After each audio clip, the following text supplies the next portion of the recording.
Selamu alaikum. Jam mbulu vitin e kaluar pa leje të burrit, para kohës së iftarit. Kunatat tash i thojnë kësaj ditën kena me majic, tani në akşam kin se ke qit mbulesën. Mashallah. Ty Allah tash përbleft këtë punë që e ke bo, mos u merr me kunatat. Ata që të kundërshtojnë në vepra të mira, ata janë apo kanë vetit e shejtanit, apo të cilit i pengon ibadeti besimtarit. S'ki pun me ta. Thuj po, ashtu është. Edhe së përpara, le ti marrin ata gjunahet.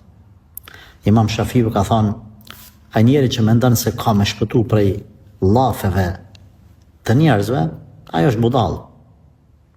Allahu nuk ka shpëtu prej llafeve të njerëzve. E kanë akuzu Zotin se ka bashortë, ka fëmijë. Pejgamberi apo pejgamberët s'kan shpëtu nga llafet, i kanë thonë i çmendur, e poet, e po shpëton ti, veç vazhdon rrugën e Zotit. Mos e baj gajle.